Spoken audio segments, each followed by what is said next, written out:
Welcome back to solve by Swati. Immunology के immune system series में हमने innate, adaptive, different immune system के component को डिस्कस किया, सेल्स को डिस्कस किया, किस टाइप की सेल्स इम्यून सिस्टम में फंक्शन करती है और कैसे हमें डिफेंस प्रोवाइड किया जाता है। उसी के नेक्स्ट लेक्चर सीरीज में हम यहाँ पर ट्रांसप्लांटेशन को डिस्कस करेंगे कि ट्रांसप्लांटेशन एक्चुअली होता क्या है। ये एक्चुअली अब हम इम्यूनोलॉजी के एप्लीकेशन पार्ट में एंटर कर चुके हैं और यहाँ पर हम अब इम्यून सिस्टम के एप्लीकेशन को समझेंगे कि कैसे इम्यून सिस्टम हमारे अंदर ट्रांसप्लांटेशन को फेल्योर करता है, क्यों ट्रांसप्लांटेशन की ज़रूरत होती है और ट्रांसप्लांटेशन का रिक्वायरमेंट क्या है और इसके पीछे क्या क्या इम्यून सिस्टम और इम्यून थेरेपी यहाँ पर दी जाती है। तो उसको हम समझने की कोशिश करेंगे कि एक्चुअली ट्रांसप्लांटेशन प्रोसेस है क्या, राइट। तो लेट्स स्टार्ट। अब ट्रांसप्लांटेशन क्या है, तो ट्रांसप्लांटेशन की पहले हम डेफिनेशन समझते हैं। ट्रांसप्लांटेशन का सिंपल सा मतलब है, ट्रांसप्लांटेशन एक प्रोसेस है, राइट, एक प्रोसेस है जहां पर कोई कोई ऑर्गन हो गया, कोई टिश्यू हो गया, राइट, कोई ऑर्गन, कोई टिश्यू या फिर कोई लिविंग कंपोनेंट जो कि एक जगह से, एक इंडिविजुअल से लेकर किसी दूसरे इंडिविजुअल में ट्रांसप्लांट, मतलब किसी दूसरे इंडिविजुअल में उसे पहुंचाया जाए। तो यही जो प्रोसेस है इसे ट्रांसप्लांटेशन कहा जाएगा, राइट। एक इंडिविजुअल से लेकर यहाँ पर दूसरे इंडिविजुअल में उसे दिया जाता है, तब ये ट्रांसप्लांटेशन की प्रोसेस कही जाती है। अब हम इसे थोड़ा सा, मैं इसे इंटरेस्टिंग वे में समझाने की कोशिश करती हूँ। मान लो ये यहाँ पर एक पर्सन है, ठीक है, ये पर्सन है और ये पर्सन यहाँ पर मान लो इसका एक्सीडेंट हो गया है या फिर कोई भी कोई से ऐसी डिजीज हो गई है जिसकी वजह से क्या हुआ, इस पर्सन की यहाँ पर क्या हुआ, किडनी डैमेज हो गई। इसकी जो किडनीज है वो यहाँ पर क्या हो गया, किडनी यहाँ पर इसका डैमेज हो गया। अब इस पर्सन की किडनी डैमेज हो गई है और इसकी इस पर्सन का क्या करना है, अब डॉक्टर ने इसे बोल दिया है कि आपका किडनी का जो डैमेज है वो ज़्यादा हो गया है और अब आपकी किडनी जो है वो बॉडी में काम नहीं कर पा रही है। तो अब इस केस में क्या करें, इस पर्सन को तो बचाना होगा, इस पर्सन की ज़िंदगी को तो बचाना होगा। इस केस में क्या करेंगे कि इसका क्या होगा, इस पर्सन की किडनी, मान लो इसे किडनी की ज़रूरत है क्योंकि इसके पास फंक्शनल किडनी नहीं है, तो इसे किडनी की रिक्वायरमेंट है। अब किडनी इसे कौन देगा, राइट, ये बड़ा क्वेश्चन है कि ये किडनी अपनी जान कैसे बचाएगा। तो मान लो इसके बहुत ही पक्के यार दोस्त हैं, ठीक है, इन दोस्तों ने कसम खाई है कि हम तेरी जान बचा कर रहेंगे, राइट। तो अब इनमें से मान लो 4 दोस्त हैं इसके, इन 4 दोस्त में से एक ने कहा, ये पर्सन 2 है, ठीक है, इस पर्सन 2 ने कहा कि भाई मैं अपनी एक किडनी तुझे देने के लिए तैयार हूँ, राइट, और तेरी जान बचाऊंगा। अब डॉक्टर ने कहा ठीक है कि तुम किडनी दे रहे हो, इस इंसान के किडनी यहाँ पर किसी एक पर्सन से, डेफिनेशन को समझा रही हूँ मैं, किसी एक पर्सन से यहाँ पर ऑर्गन को लिया गया है, ठीक है, ऑर्गन को लिया गया है और दूसरे इंडिविजुअल में उसको क्या किया गया है, लगाया गया है। यही प्रोसेस यहाँ पे क्या कहलाती है, ट्रांसप्लांटेशन कहलाती है। किसी दूसरे इंडिविजुअल से ऑर्गन टिश्यू को निकाला गया और किसी दूसरे पर्सन को लगाया गया, यही ट्रांसप्लांटेशन की प्रोसेस है। अब इस इंसान को जब इसके फ्रेंड ने किडनी डोनेट की, तो यहाँ पर क्वेश्चन ये है कि क्या उसके दोस्त ने तो दे दी, लेकिन इस पर्सन का अपना इम्यून सिस्टम है, क्या इसके दोस्त की किडनी को एक्सेप्ट करेगा, ये बड़ा क्वेश्चन है। नहीं, इसका बॉडी जो है बाहर से आई हुई किडनी को एक्सेप्ट करेगा या नहीं करेगा, या फिर जो पर्सन है इसने किडनी दी तो इसकी इसकी जेनेटिक रिलेटेबिलिटी कितनी है, कितना है जेनेटिकली इनके साथ रिलेशन कर रहा है, या फिर मान लो दे दी लेकिन इसकी बॉडी एक्सेप्ट नहीं कर रही है तो इसका क्या होगा, ठीक है। यहाँ पे बहुत सारे क्वेश्चन हैं, ये सब चीजें हमें यहाँ पे ट्रांसप्लांटेशन में समझ में आएगी और इसका मेडिकल रेलिवेंस कितना ज्यादा इंपॉर्टेंट है ये यहाँ पर हमें समझ में आएगा। अब जिस दोस्त ने यहाँ पर, मान लो इस दोस्त ने यहाँ पर ये किडनी दी, तो जिसने दी इस ऑर्गन को जो यहाँ पे ट्रांसप्लांट किया जा रहा है, ये यहाँ पे क्या कहलाएगा, ग्राफ्ट। अब इसे यहाँ पर ऑर्गन हम टिश्यू नहीं कहेंगे, जो यहाँ पर किडनी इसका दोस्त दे रहा है वो यहाँ पे ग्राफ्ट कहलाएगा और जिस पर्सन ने दिया वो पर्सन यहाँ पे क्या कहलाएगा, डोनर। इसने ये डोनर की तरह एक्ट करेगा, इसने ये क्या किया, डोनेट किया। और जिसने इसको लिया, इस पर्सन ने इसको लिया, तो ये यहाँ पे क्या कहलाएगा, रेसिपिएंट, रेसिपिएंट कहलाएगा या फिर होस्ट। इसके दोस्त ने दिया वो डोनर हो गया, इसने लिया वो रेसिपिएंट हो गया और जो ऑर्गन दिया है वो क्या हो गया, ग्राफ्ट। ये चीज यहाँ पे क्लियर है। अब यहाँ पे नॉर्मली आपने एक टर्मिनोलॉजी सुनी होगी, इम्प्लांट की। इम्प्लांट और ट्रांसप्लांटेशन में क्या डिफरेंट है? इम्प्लांट होता है नॉन लिविंग जब कोई चीज एक मतलब किसी बॉडी को दी जाती है, किसी पर्सन में मान लो बोन के केस में आर्टिफिशियल बोन लगाई जाती है, तो वो वहाँ पर नॉन लिविंग ऑब्जेक्ट्स हैं। नॉन लिविंग जब भी हमारी बॉडी के अंदर प्लांट किया जाता है तो वो यहाँ पर इम्प्लांट किया जाता है, राइट। इम्प्लांट मतलब नॉन लिविंग चीज जब हमारी बॉडी में रिक्वायरमेंट के हिसाब से कोई एक्सीडेंटल डैमेज वगैरह की वजह से जब हमें दिया जाता है तो वो इम्प्लांट होगा। और ट्रांसप्लांट जब यहाँ पे लिविंग टिश्यूज को जब ट्रांसप्लांट किया जाता है, लिविंग टिश्यूज को जब एक्सचेंज मतलब डोनर और रेसिपिएंट के बीच में ट्रांसफर होगा तो वो यहाँ पे लिविंग चीज का जब होगा तो यहाँ पे ट्रांसप्लांट कहलाएगा। तो इम्प्लांट और ट्रांसप्लांट यहाँ पे दो कंफ्यूजिंग चीज है। आप इम्प्लांट को ट्रांसप्लांटेशन की जगह यूज नहीं कर सकते और ट्रांसप्लांटेशन को इम्प्लांट की जगह यूज नहीं कर सकते, दोनों का अपना सेपरेट मीनिंग है। अब कॉमनली हम ब्लड ट्रांसफ्यूजन के बारे में सब सुने, बहुत हर हॉस्पिटल में हर जगह आप ब्लड ट्रांसफ्यूजन के बारे में सुनते हैं। एक इंडिविजुअल का ब्लड दूसरे को चढ़ाया जाता है। तो क्या ब्लड ट्रांसफ्यूजन का प्रोसेस किसके अंदर आएगा? इम्प्लांट के अंदर आएगा, ट्रांसप्लांट के अंदर आएगा। तो ब्लड ट्रांसफ्यूजन का प्रोसेस जो है वो भी एक क्या है? ट्रांसप्लांटेशन का प्रोसेस है। ब्लड एक दूसरे से पर्सन का जब ब्लड एक्सचेंज होता है, एक पर्सन से जब दूसरे को ब्लड चढ़ाया जाता है, तो वो भी ट्रांसप्लांटेशन का प्रोसेस है। तो क्या ये ऑर्गन एक पर्सन से दूसरे को देना, एक टिश्यू को दूसरे को देना, क्या ये इतना आसान है? Is it that easy? क्या इतना इजीली हम उस पर्सन का इम्यून सिस्टम इसे एक्सेप्ट कर लेगा कि बिल्कुल कहेगा नहीं नहीं स्वागत है, मैं तुम्हारी किडनी लेने के लिए बिल्कुल तत्पर बैठा हूं, तुम बस दे दो? क्या ऐसा होगा? तो ये बड़ा क्वेश्चन है, तो इसी को हम आगे समझेंगे। बहुत इंटरेस्टिंग ये चीज होने वाली है कि यहाँ पे अब क्या लड़ाई चलने वाली है डोनर और रेसिपिएंट के बीच में, जो ग्राफ्ट यहाँ पे दिया जाएगा। तो ट्रांसप्लांटेशन एक बहुत क्रिटिकल चीज है। मतलब देखा है जब कोई किडनी ट्रांसप्लांट होता है तो डॉक्टर हॉस्पिटल में ऑपरेशन जो सर्जरी होती है, करोड़ों रुपए किडनी का प्राइस, और फिर पूरा तो बहुत कॉम्प्लिकेटेड चीजें हैं। अब इनकी कॉम्प्लिकेशन है क्यों? क्यों यहाँ पे बॉडी एक्सेप्ट नहीं कर पा रही डायरेक्ट कि भाई बस डाली और एक्सेप्ट कर लियो और ये पर्सन एकदम बढ़िया सा लाइफ जी रहा है? तो इसका हम आगे हमें इस चीज का जवाब मिलेगा कि क्यों ये इतना आसान नहीं है। अब जब भी ट्रांसप्लांटेशन किया जा रहा है किसी ऑर्गन या टिश्यू का जिसे हम ग्राफ्ट कह रहे हैं, तो वो ग्राफ्ट किन टाइप के हो सकते हैं? डिफरेंट टाइप के ग्राफ्ट यहाँ पर हम देखेंगे और हम उसे समझने की कोशिश करेंगे। तो यहाँ पर 4 टाइप्स के ग्राफ्ट को हम देखेंगे। पहला हो गया ऑटोग्राफ्ट, जिसे कि ऑटोजेनिक के नाम से भी जाना जाता है। ऑटोजेनिक, ऑटोजेनिक कहो या फिर ऑटोग्राफ्ट कहो, एक ही बात है। दूसरा हमारा आइसोग्राफ्ट, आइसोग्राफ्ट को हम कह सकते हैं सिनग्राफ्ट, सिनग्राफ्ट या फिर सिंजेनिक ग्राफ्ट, राइट। इसे अदर इन्हीं नाम से भी जाना जाता है।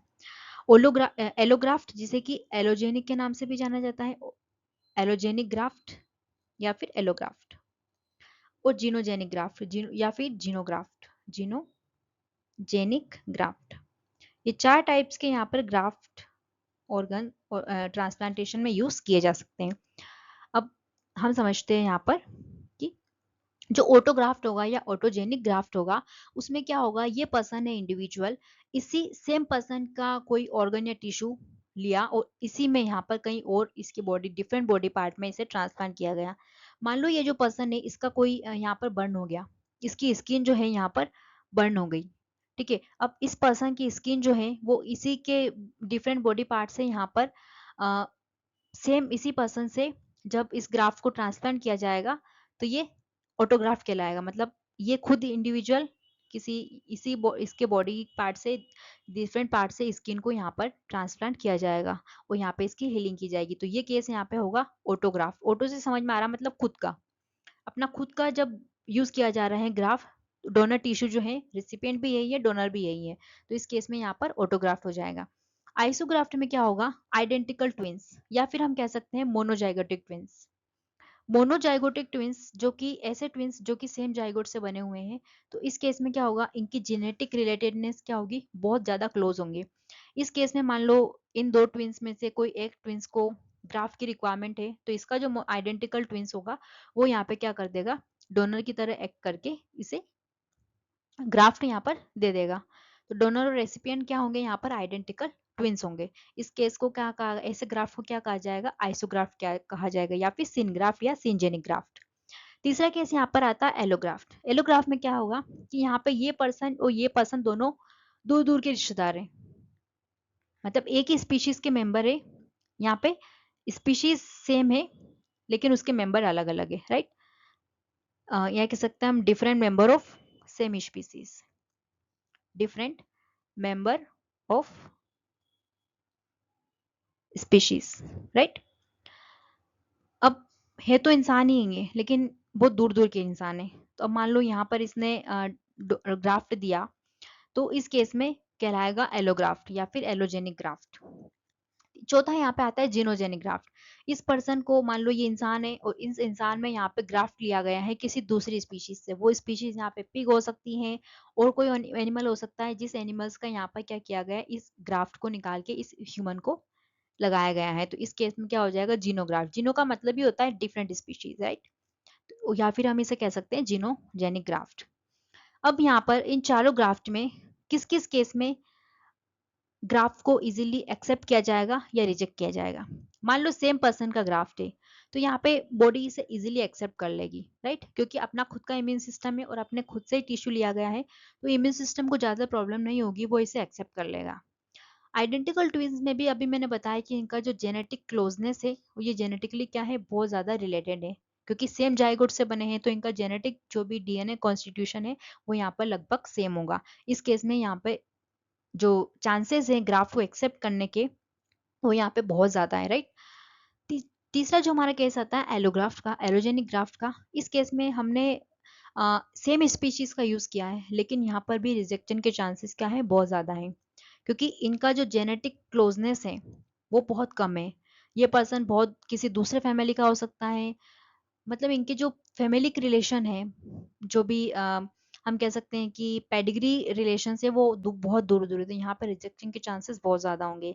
चौथा केस दूसरी स्पीशीज से ले रहे हैं तो ऑब्वियसली यहाँ तो क्या होंगे, हमारा जो इम्यून सिस्टम है वो उसे एक्सेप्ट नहीं करेगा, क्योंकि ये डिफरेंट स्पीशीज है, हम डिफरेंट स्पीशीज है, तो यहाँ पर तो हमारा क्या है, जेनेटिक जो कॉन्स्टिट्यूशन है, जेनेटिक कॉन्स्टिट्यूशन जो है वो क्या है, बहुत अलग है, और इस केस में यहाँ पर रिजेक्शन के चांस उतने ही ज्यादा होंगे, राइट। तो अब हमें डिफरेंट एनिमल मतलब डिफरेंट स्पीशीज वगैरह से ग्राफ लेने की क्या जरूरत है, क्योंकि ह्यूमन के केस में आजकल ऑर्गन फेल्यूअर, ऑर्गन का मिलना इतना मुश्किल हो गया है, प्लस उसका कॉस्ट बहुत ज्यादा है, तो हमें डिफरेंट स्पीशीज से लेने की जरूरत है। तो आजकल क्या हो रहा है कि बायोटेक्नोलॉजी को यूज करके, रिकॉम्बिनेंट डीएनए टेक्नोलॉजी को यूज करके इन पीग वगैरह में ऐसे एनिमल को यूज किया जा रहा है और इनके अंदर ह्यूमन जैसे ऑर्गन्स को बनाया जा रहा है और फिर यहाँ से ह्यूमन में ऑर्गन्स को ट्रांसप्लांट किया जा रहा है। आपने न्यूज वगैरह में देखा होगा कि कैसे पिग में ह्यूमन किडनी को बनाकर इंसान को ट्रांसप्लांट किया गया है और वो इंसान एकदम क्या है, हेल्दी है। तो ये यहाँ पर टेक्नोलॉजी को यूज करके इन इस केस को क्या किया जा रहा है, यहाँ पर पॉसिबल किया जा रहा है। अब ये जो ग्राफ का है केस, इस ग्राफ के केस में क्या हो रहा है कि यहाँ पर हमने चार तरह के ग्राफ देखे। अब ये ग्राफ एक्सेप्ट और रिजेक्ट क्यों हो रहे हैं, ये बड़ा मेन क्वेश्चन है कि यहाँ पर एक्सेप्टेंस और रिजेक्शन का केस इम्यून सिस्टम में कैसे हो रहा है, कैसे इम्यून सिस्टम इसे एक्सेप्ट कर ले रहा है, जहाँ पे मतलब ऑटोग्राफ्ट और आइसोग्राफ्ट के केस में इसे एक्सेप्ट किया जा रहा है, और जो एलोग्राफ्ट और जीनोग्राफ्ट है इस केस में रिजेक्शन हो रहा है। तो यहाँ पे एक्सेप्टेंस और रिजेक्शन, ये दोनों प्रोसेस क्यों हो रही है और कैसे हो रही है, ये यहाँ पे बड़ा क्वेश्चन है। तो इसको अब हम समझते हैं। तो यहाँ पर हमने ट्रांसप्लांटेशन में 4 डिफरेंट टाइप के ग्राफ्ट्स के बारे में बात करी। उसमें हम देख रहे हैं कि यहाँ पर हम देख रहे हैं कि एक्सेप्ट कुछ केस में एक्सेप्ट हो रहा है और एलोजेनिक एंड जीनोजेनिक ग्राफ्ट के केस में वो रिजेक्शन होता है। तो इम्यून सिस्टम एक्चुअली, हमारा जो इम्यून सिस्टम है वो इवॉल्व होता है। हम जो हमारे अंदर जो जैसे हम इनवर्टिब्रेट्स की बात करें तो यहाँ पर इनवर्टिब्रेट्स से लेकर जो भी हम वर्टिब्रेट्स तक हमारा इम्यून सिस्टम इवॉल्व हुआ है, क्योंकि लोअर वर्टिब्रेट्स में इतना एडवांस इम्यून सिस्टम नहीं रहा है। हम हायर वर्टिब्रेट्स के अंदर ये एडेप्टिव इम्यून सिस्टम का कॉन्सेप्ट डेवलप हुआ है। तो हमारा जो इम्यून सिस्टम है वो इवॉल्व हुआ जहाँ पर हम हमारा इम्यून सिस्टम हमारे खुद के एंटीजन्स को पहचान पा रहा है और दो बाहर से आने वाले नॉन सेल्फ एंटीजन है उनको पहचान पा रहा है, और इन दोनों में क्या कर रहा है, इन्हें डिस्क्रिमिनेट कर पा रहा है, मतलब पहचान पा रहा है कि ये अपना है और बाहर से आने वाले को फॉरेन की तरह ट्रीट कर रहा है, और इसके अगेंस्ट वो इम्यून सिस्टम फंक्शन करता है।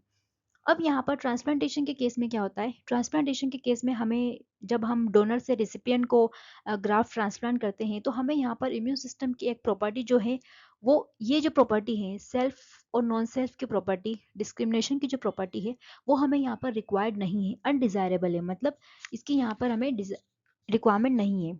क्यों नहीं है? क्योंकि मान लो जब हम डोनर से यहाँ पर जब मान लो ये हमारा डोनर है, राइट, और रेसिपिएंट है। हम ये पहले टर्मिनोलॉजी समझ चुके हैं कि डोनर हमने किसे कहा है, रेसिपिएंट किसे कहा है।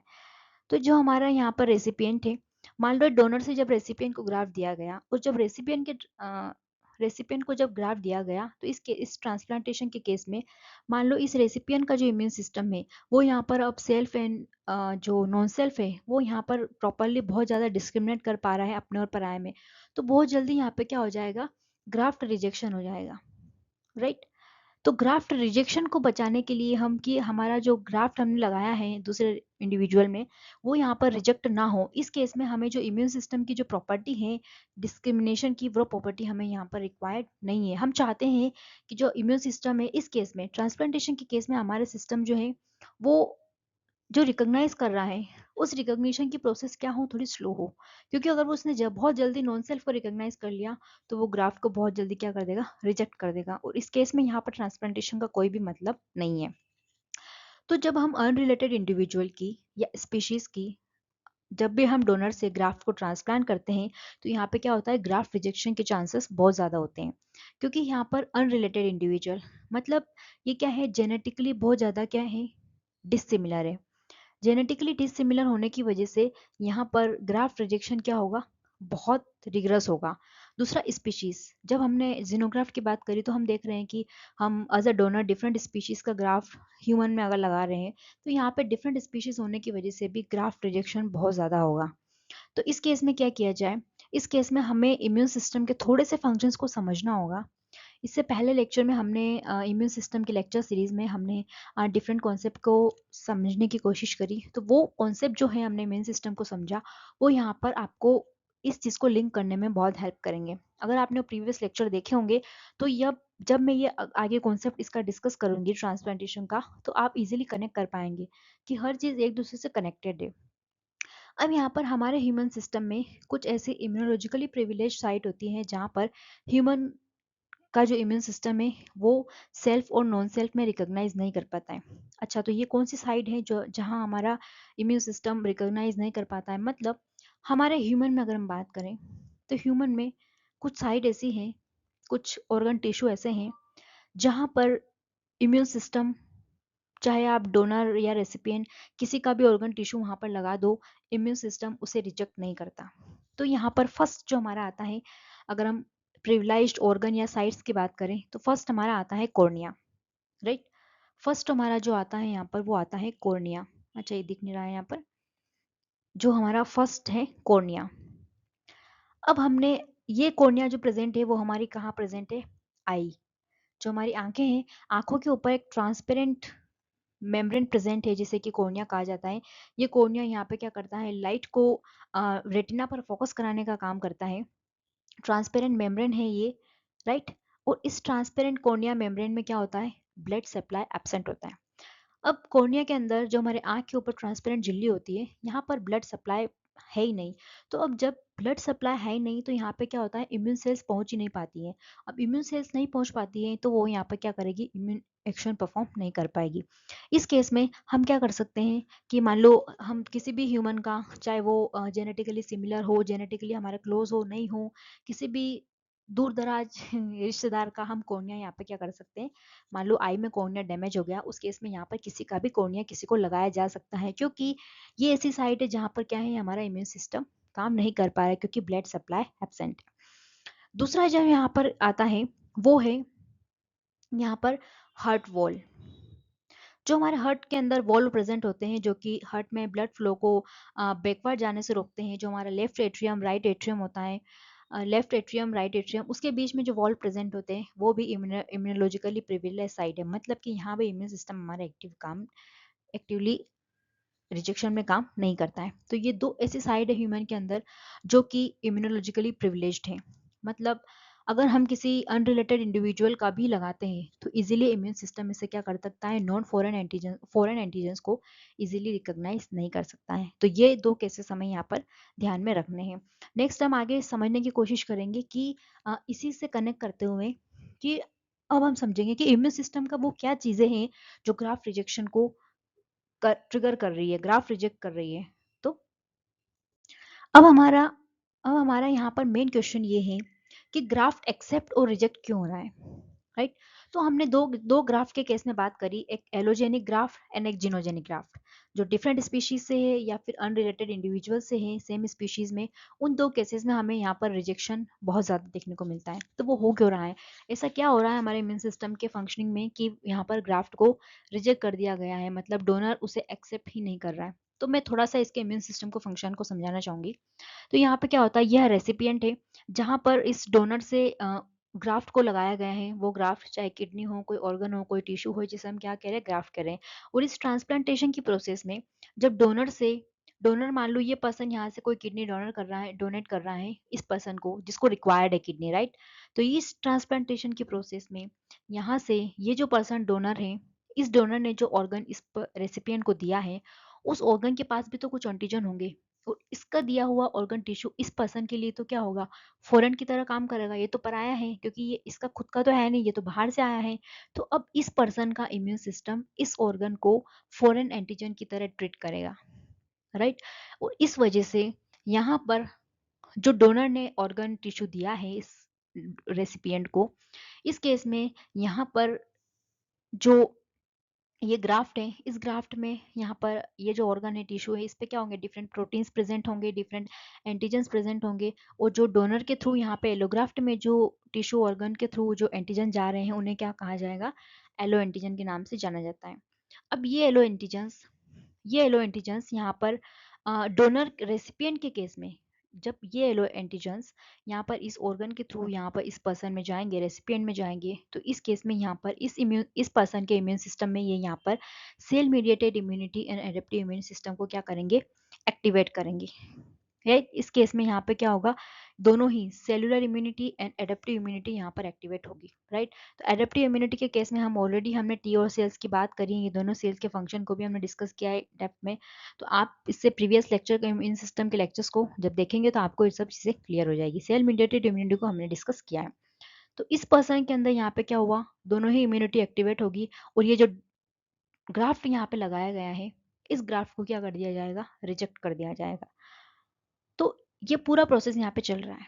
अब ये जो एलो एंटीजन्स है, ये एलो एंटीजन्स किस टाइप के मॉलिक्यूल हैं और इससे इतनी प्रॉब्लम क्यों क्रिएट हो रही है, ये एलो एंटीजन्स यहाँ पे क्यों इस सिस्टम को एक्टिवेट कर रहे हैं।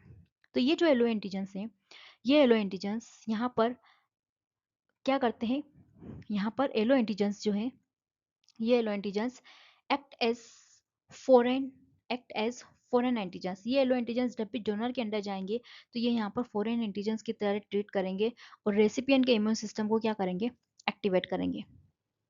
रेसिपिएंट के इम्यून सिस्टम को क्या करेंगे, एक्टिवेट करेंगे, राइट। ये यहाँ पर इम्यून सिस्टम एक्टिवेट होगा। अब ये एलो एंटीजन्स किस टाइप के होंगे, तो ये एलो एंटीजन्स यहाँ पर ऐसे कॉम्पेटेबिलिटी कॉम्प्लेक्स होंगे जिसे कि कहा जाएगा, इनका जो एलो एंटीजन्स का जो मेन कैटेगरी होती है वो होती है हिस्टो कंपैटिबिलिटी कंपैटिबिलिटी कॉम्प्लेक्स। ऐसे प्रोटीन कॉम्प्लेक्सेस जो कि टिश्यू की मैचिंग के लिए रिस्पॉन्सिबल है वो यहाँ पर क्या कहे जाएंगे, हिस्टो कंपैटिबिलिटी कॉम्प्लेक्स कहे जाएंगे। और ये प्रोटीन कॉम्प्लेक्सेस यहाँ पर जब डोनर के अंदर जाएंगे तो ये यहाँ पर क्या करेंगे, ग्राफ्ट रिजेक्शन के लिए ट्रिगर करेंगे, राइट। तो ये यहाँ पर हिस्टो कंपैटिबिलिटी कॉम्प्लेक्स, और इसमें यहाँ पर हमारा आ जाता है दो टाइप के हिस्टो कंपैटिबिलिटी कॉम्प्लेक्स। पहला आता है मेजर हिस्टो कंपैटिबिलिटी कॉम्प्लेक्स, दूसरा आता है यहाँ पर माइनर हिस्टो कंपैटिबिलिटी कॉम्प्लेक्स।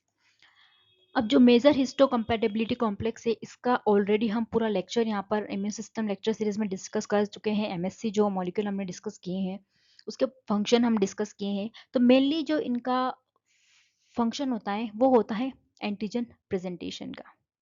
ये एंटीजन प्रेजेंटेशन का काम करते हैं, राइट। हमारे न्यूक्लिएटेड सेल के ऊपर प्रेजेंट होंगे, दूसरा हमारे एंटीजन प्रेजेंटिंग सेल्स के ऊपर प्रेजेंट होंगे, और ये यहाँ पे क्या काम करते हैं, एंटीजन को प्रेजेंट करने का काम, सेल सरफेस पे एंटीजन को डिस्प्ले का काम करते हैं। दूसरा यहाँ पे माइनर होते हैं, इनका मेजर एंड माइनर कहा जाता है क्योंकि इनका जो काम है मेनली ट्रांसप्लांटेशन के फेल्यूर रिजेक्शन में इनका मेन ये ऐसे कॉम्प्लेक्सेस हैं, प्रोटीन कॉम्प्लेक्सेस हैं जो कि क्या करते हैं, टिश्यू को रिजेक्ट करवाने का काम करते हैं।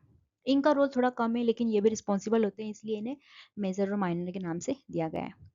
अब ये जो एमएससी है, major histocompatibility complex and minor histocompatibility complex, ये दोनों ही यहाँ पर एलो एंटीजेंस की तरह काम करते हैं मेनली। बहुत सारे अदर एंटीजेंस भी होते हैं लेकिन मेनली ये रिस्पॉन्सिबल होते हैं। ये एलो एंटीजेंस का इस डोनर के रेसिपिएंट के होस्ट के अंदर, रेसिपिएंट और होस्ट के अंदर इन दो तरह की इम्यून एडेप्टिव इम्यूनिटी को और सेल मीडिएटेड इम्यूनिटी को एक्टिवेट करते हैं। और यहाँ पे जो इम्यून सेल्स है वो इम्यून सेल्स क्या करती हैं, डिफरेंट फेगोसाइटोसिस के थ्रू, नेक्रोसिस के थ्रू, सेल डेथ के थ्रू और सेलुलर रिएक्शंस के थ्रू इस टिश्यू का क्या कर देगी, यहाँ पर डैमेज कर देगी। और ये यहाँ पे क्या कहलाता है, ग्राफ्ट रिजेक्शन कहलाता है। अब ये जो मेजर हिस्टोकम्पैटिबिलिटी कॉम्प्लेक्स है, अब ये जो एमएससी मॉलिक्यूल है, ये एमएससी मॉलिक्यूल इस ऑर्गन पे भी प्रेजेंट होगी क्योंकि हमने बात करी थी जो एमएससी मॉलिक्यूल है वो हमारे सारे ही न्यूक्लिएटेड सेल से प्रेजेंट होते हैं। दूसरा हमारे इम्यून सिस्टम की जो एंटीजन प्रेजेंटिंग सेल्स है, बी सेल्स, डेंड्राइटिक सेल्स और मैक्रोफाजेस, इन पे प्रेजेंट है। अब इस पर्सन के अंदर भी अपना इम्यून सिस्टम है और जो ऑर्गन गया है उसके अंदर भी इम्यून सेल्स होगी, प्लस यहाँ पे सारी न्यूक्लिएटेड सेल्स के ऊपर एमएससी प्रेजेंट है।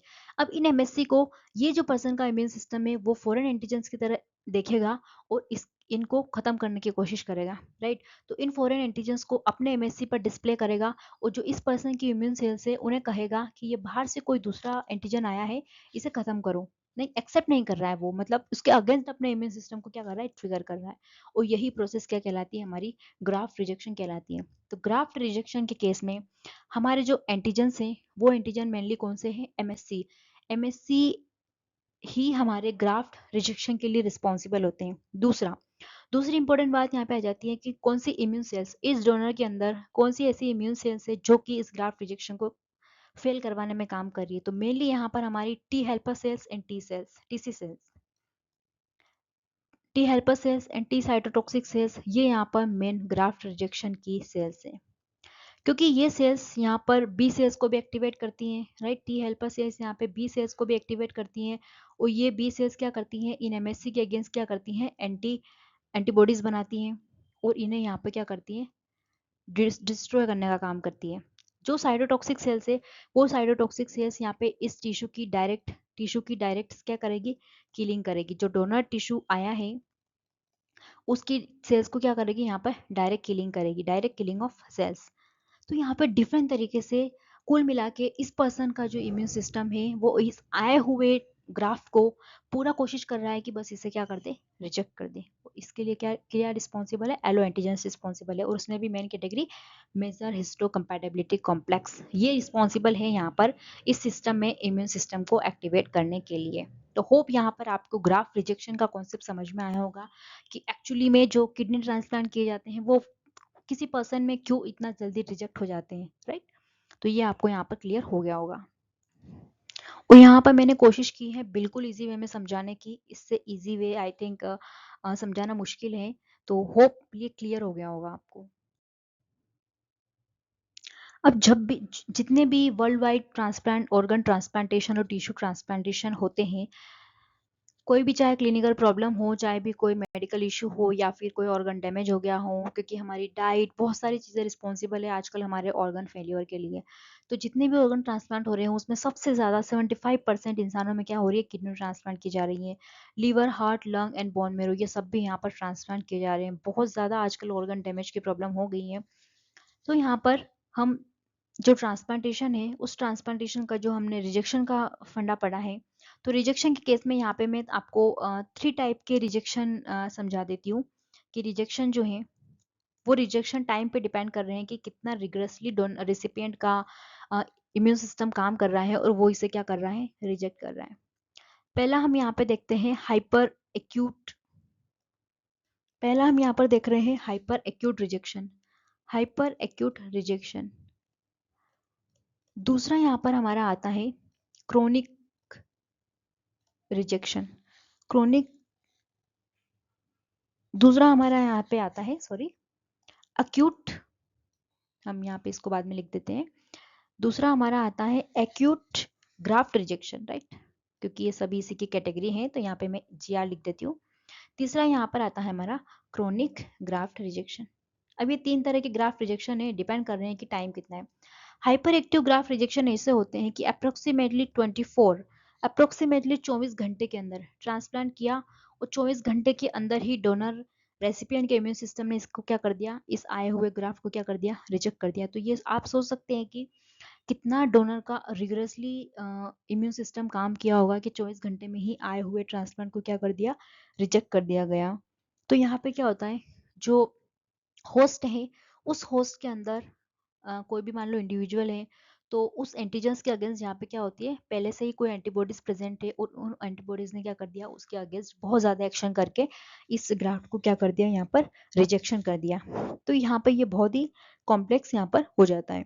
दूसरा जो हमारा आता है एक्यूट ग्राफ्ट रिजेक्शन का, तो एक्यूट ग्राफ्ट रिजेक्शन है वो यहाँ पर विद इन वीक्स, कम से कम यहाँ पर कुछ सप्ताह तक इसे एक्सेप्ट किया जा रहा है। एक्सेप्ट तो नहीं हम कह सकते हैं, लेकिन इम्यून सिस्टम को थोड़ा काम करने में समय लग रहा है, कुछ सप्ताह तक तो वो एक्सेप्ट कर रहा है, लेकिन उसके बाद यहाँ पे क्या हो जाता है, रिजेक्शन की प्रोसेस शुरू हो जाती है।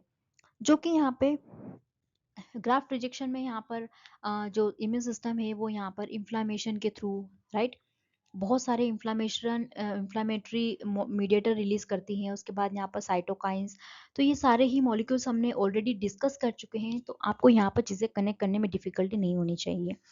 ये इन्फ्लामेटरी और साइटोकाइंस मॉलिक्यूल यहाँ पे ग्राफ्ट रिजेक्शन में बहुत इंपॉर्टेंट रोल प्ले कर रहे हैं, और विद इन फ्यू वीक्स यहाँ पर एक्यूट ग्राफ्ट रिजेक्शन ये लोग करवा रहे हैं। और इस केस में यहाँ पर एक्यूट के फॉर्म में मेनली जो टी हेल्पर सेल है वो टी हेल्पर सेल्स रिस्पॉन्सिबल है। ये टी हेल्पर सेल्स यहाँ पर दूसरे इम्यून सेल्स को एक्टिवेट कर रही है और ग्राफ्ट डिस्ट्रक्शन में हेल्प कर रही है। तीसरा जो आता है chronic graft rejection, chronic graft rejection के केस में यहाँ पर एटलीस्ट फ्यू ईयर्स, मान लो 2-5 साल निकल गए ग्राफ्ट को लगाए हुए, किडनी को ट्रांसप्लांट किए हुए, और उसके बाद यहाँ पर रिजेक्शन देखने को मिल रहा है, तो उस केस में कहा जाएगा क्रोनिक ग्राफ्ट रिजेक्शन। तो यहाँ पर कुछ मंथ या फिर कुछ ईयर्स तक ग्राफ्ट को उसके बाद यहाँ पर रिजेक्शन देखने को मिलता है, और इस केस में यहाँ पर both humoral and cell mediated immunity दोनों ही रिस्पॉन्सिबल है यहाँ पर इस क्रोनिक ग्राफ्ट रिजेक्शन के। दोनों ही इम्यूनिटी यहाँ पे बिल्कुल इसे रिजेक्ट करने के लिए लगी हुई है, ठीक है। तो ये ग्राफ्ट रिजेक्शन यहाँ पर जितना ज़्यादा हम क्लोज रिलेटिव का यूज़ करेंगे उतना हमारे चांसेस क्या होंगे, कम होंगे। लेकिन जैसे जैसे हम बहुत दूर के रिश्तेदारों में अगर ट्रांसप्लांट करवा रहे हैं तो फिर यहाँ पे ग्राफ्ट के रिजेक्शन के चांसेस बहुत ज़्यादा हो जाते हैं।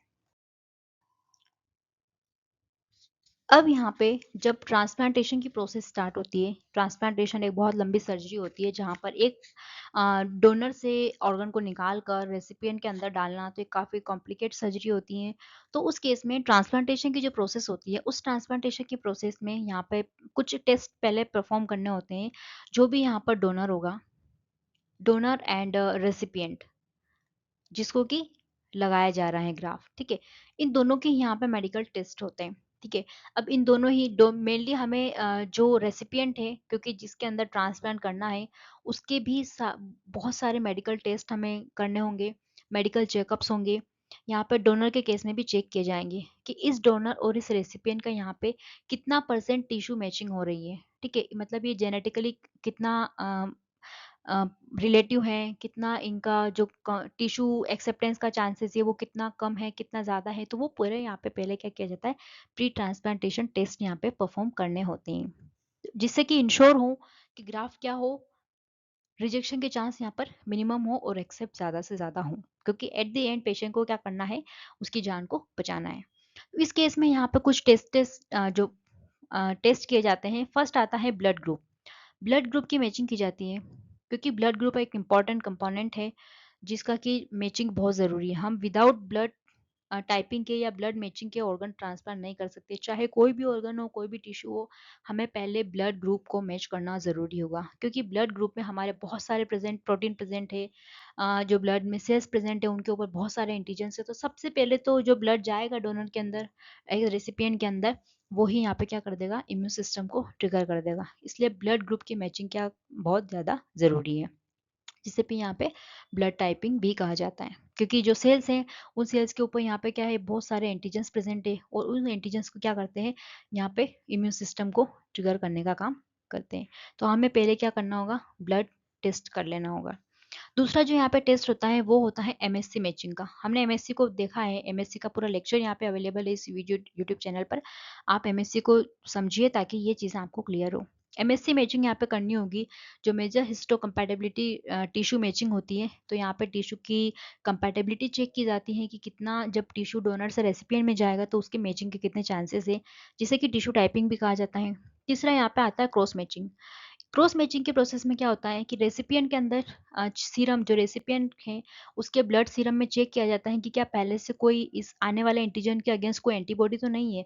अगर ऑलरेडी एंटीबॉडीज प्रेजेंट है तो वो क्या करेगी, डोनर सेल्स को क्या करेगी, अटैक करने लग जाएगी। इसलिए यहाँ पे ये जो कुछ कॉमन टेस्ट होते हैं, ये मेडिकली या फिर क्लिनिकली बहुत इंपॉर्टेंट रेलिवेंट टेस्ट है। विदाउट इनके यहाँ पर कोई भी ट्रांसप्लांटेशन पॉसिबल नहीं है। इनके जब टेस्ट रिजल्ट आते हैं तो उससे कंफर्म होता है कि यहाँ पर कितना कंपैटिबल है, जो डोनर ने ऑर्गन दे रहा है रेसिपिएंट को, वो कितना एक्सेप्ट करेगा, कितना नहीं करेगा, और यहाँ पे ग्राफ्ट सक्सेस रेट कितना होगा और कितने रिजेक्शन के चांसेस होंगे। फर्दर यहाँ पे जब ट्रांसप्लांट हो गया, तो इस ट्रांसप्लांटेशन के प्रोसेस के दौरान यहाँ पर, क्योंकि इम्यून सिस्टम तो हमेशा ही काम करेगा, तो डोनर के अंदर क्या किया जाएगा, जैसे ही ट्रांसप्लांट किया जाए डोनर से रेसिपिएंट के अंदर, यहाँ पर ट्रांसप्लांटेशन का प्रोसेस होगा। इस केस में रेसिपिएंट को क्या करना होगा, यहाँ पर इसे डिफरेंट तरह की इम्यूनोथेरेपी दी जाएगी। ठीक है, इम्यूनोथेरेपी दी जाएगी। फिर यहाँ पे इसे इम्यून सप्रेसेंट दिए जाएंगे। इम्यून सप्रेसेंट ऐसे मेडिकल ट्रीटमेंट है जहाँ पे यहाँ पे सप्रेसेंट, ठीक है, इनको ऐसा मेडिकल ट्रीटमेंट दिया जाएगा जिससे कि इस रेसिपिएंट के अंदर इम्यून सिस्टम क्या हो, मतलब कम से कम काम करे, ताकि आने वाले इस डोनर टिश्यू के अगेंस्ट वो रिएक्टिव ना हो पाए, वो धीरे धीरे क्या करे, बॉडी उस आने वाले टिश्यू को क्या कर ले, एक्सेप्ट कर ले। तो यहाँ पर पूरे जो रेसिपिएंट है उसका बहुत लंबे टाइम तक इम्यूनो सप्रेसेंट दिए जाते हैं, और पूरा इम्यून सिस्टम क्या सप्रेस रखा जाता है। तो डोनर को, जो भी रेसिपिएंट को ऑर्गन ट्रांसप्लांट किए गए हैं, वो यहाँ पर सप्रेसेंट, तो यहाँ पर बहुत केयरफुली उस पेशेंट को रहना पड़ता है, क्योंकि पूरा इम्यून सिस्टम क्या है, अब सप्रेस हो चुका है। सप्रेस होने की वजह से उसे दूसरे इन्फेक्शन के चांसेस क्या होते हैं, बहुत ज़्यादा होते हैं। तो इस केस में यहाँ पे पूरी सावधानी बरतनी होती है। मेडिसिन, जो भी ट्रीटमेंट है उसे प्रॉपर फॉलो करना होता है, तभी यहाँ पे क्या होगा, ग्राफ्ट जो लगाया गया है वो यहाँ पर सक्सेस हो पाएगा। तो होप कि इस वीडियो में हमने जो ट्रांसप्लांटेशन के कॉन्सेप्ट को समझा, जैसे उसे इम्यून सिस्टम से रिलेट किया और उसके बेसिक्स को समझा, ये आपको यहाँ पर क्लियर होगा।